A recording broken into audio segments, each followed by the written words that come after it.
Akhir-akhir ini di beranda YouTube saya sangat banyak konten yang menjelaskan tentang bahayanya TikTok bagi generasi muda. Algoritma TikTok yang sudah diatur sedemikian rupa bertujuan untuk membuat penggunanya sebisa mungkin tidak meninggalkan platform ini. Dan saat ini bukan hanya TikTok, tapi juga YouTube dengan shortnya, Instagram dan Facebook dengan reelsnya.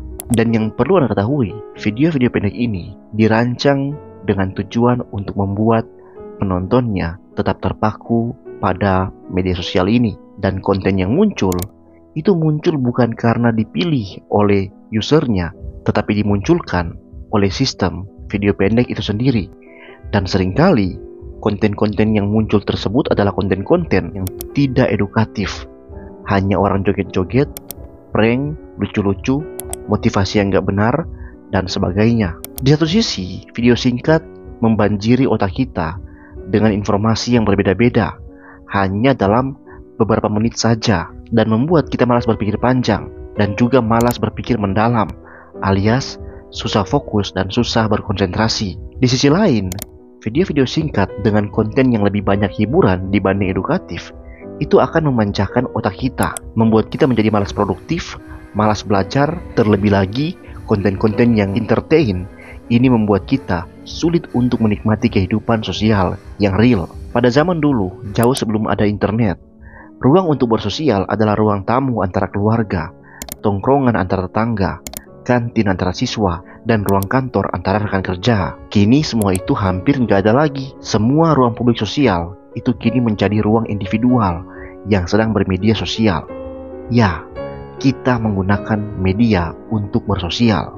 Media sosial tidak lagi hanya media sosial, tapi juga menjadi tempat hiburan, menjadi media bisnis, dan bahkan media dalam pelayanan seperti yang saya lakukan. Saat ini, orang-orang mulai terpaku pada layar handphone mereka, dan kebanyakan dibanding menggunakan untuk bersosial, digunakan untuk berbisnis, untuk sarana belajar, malah banyak yang menggunakannya hanya untuk dominan hiburan, yaitu scrolling video pendek atau juga untuk bermain game saja.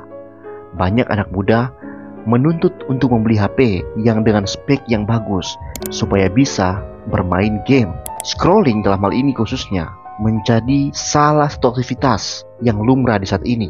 Siapapun Anda, pasti dalam sehari tidak ada waktu tanpa Anda melakukan scrolling, ya kan? Dan seringkali itu bukan hanya mengisi waktu luang kita, tapi kita benar-benar meluangkan waktu juga untuk hal itu. Memang di update saat ini, kita bisa mengatur apa saja yang akan dimunculkan oleh platform ini di deretan video pendek yang akan kita scroll, yaitu dengan cara kita memblokir konten sensitif dan menyatakan ketertarikan atau ketidaktertarikan pada suatu atau dua atau tiga dan seterusnya jenis video, sehingga algoritma hanya akan memberikan kepada kita konten-konten yang sesuai preferensi kita. Seperti saya misalnya, saya hanya menyatakan ketertarikan pada konten-konten informatif seperti berita, cuplikan khotbah, dan beberapa video hiburan sesuai selera saya, yaitu melihat lucu-lucuan, praktek-praktek karismatik ekstrim. Tapi, berapa banyak yang mau melakukan itu? Berapa banyak anak muda yang mau mengatur apa yang algoritma harus berikan kepadanya? Artinya, bukan algoritma yang mengendalikan dia, tapi dia yang mengendalikan algoritma. Dan selain itu, berapa banyak yang mau mengatur waktunya untuk melakukan scrolling. Misalnya dalam sehari maksimal 30 menit untuk dia mencari informasi-informasi terbaru seperti berita dan sebagainya. Biasanya kalau kita membaca koran, bagian halaman depan itu adalah ringkasan dari suatu berita yang kemudian mengarahkan kita untuk ke halaman yang lain untuk membaca berita selengkapnya. Nah, berapa banyak dari kita yang memanfaatkan video pendek dengan tujuan mendengar ringkasan berita terupdate untuk memicu kita menonton berita selengkapnya. Atau seperti saya membuat juga video pendek, yaitu cuplikan-cuplikan khotbah, dengan tujuan untuk mendorong orang supaya mendapatkan informasi dari sebuah cuplikan khotbah dan membuat dia ingin mendengar khotbah yang berkualitas di era yang sudah banjir khotbah-khotbah gak berkualitas sekarang ini. Jujur saja, dibanding dengan penonton-penonton video lucu, video prank, video joget-joget, video cuplikan khotbah yang saya buat, apalagi khotbah-khotbah reform, itu sangat kurang peminatnya, bahkan banyak hatersnya. Tapi saya konsisten lakukan itu di TikTok, Instagram, dan Facebook. Karena tujuan utama saya bukan angka, tapi untuk memperkenalkan, nih, ada hamba Tuhan yang khotbahnya bagus.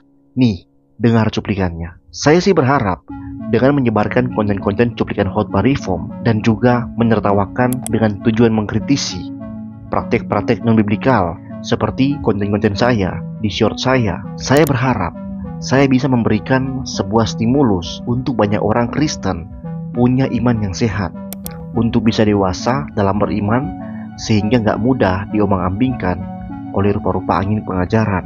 Jadi, jika ditanya, apakah video pendek berbahaya? Jawabannya selalu tergantung kita para usernya.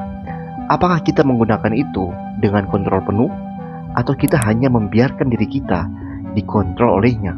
Kita lupa waktu karenanya, kita dicuci otak karenanya, yang tadinya hidup gampang bersyukur, tapi karena keseringan nonton orang pamer barang mewah, jadi sulit bersyukur dan sebagainya. Video pendek seperti TikTok, Reels, dan sebagainya hanyalah sistem yang diprogram ke benda mati, yaitu handphone kita. Masa kita akan dikendalikan olehnya? Kita yang adalah makhluk hidup, harusnya kitalah yang mengendalikannya. Kita harus mengatur apa yang akan dia tampilkan dan apa yang tidak akan dia tampilkan di FYP kita pada saat kita melakukan scrolling.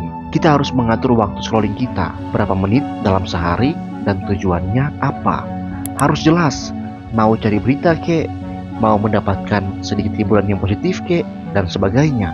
Alkitab mengajar dalam pertama Korintus 6 ayat 12, segala sesuatu halal bagiku, tetapi bukan semuanya berguna. Segala sesuatu halal bagiku, tetapi aku tidak membiarkan diriku diperhamba oleh suatu apapun. Teman-teman, dari ayat ini kita mengetahui bahwa bagi orang Kristen tidak ada yang tidak boleh selama itu berguna alias tidak merugikan diri sendiri dan orang lain, melainkan memberikan keuntungan yang berarti bagi kita maupun orang lain. Kalau kita atur waktu scroll kita 30 menit sehari, kita harus benar-benar komit dengan 30 menit tersebut dan benar-benar untuk mendapatkan informasi yang bermanfaat, bukan yang gak berguna, apalagi yang memicu hasad birahi kita. Karena jika demikian, jangan heran kenapa kita lebih senang bermalas-malasan daripada bekerja atau belajar. Jangan heran kalau kita mudah emosi. Jangan heran kalau kita susah fokus. Jangan heran kalau kita sulit bersyukur dan lain sebagainya. Jika anak-anak kita seperti ini terus, akan jadi apa masa depan bangsa kita? Akan jadi apa masa depan gereja kita? Maka saya berharap pembahasan yang saya lakukan ini bukan hanya habis di teman-teman yang menonton, tapi teman-teman share ke teman-teman yang lain. Kalau perlu, buatkan pembahasan-pembahasan seminar di komunitas gereja. Didik anak-anak muda kita untuk bijak dalam bermedia sosial. Selamatkan hidup anak muda kita, selamatkan bangsa kita, selamatkan gereja kita. Sekian video saya, Tuhan Yesus memberkati.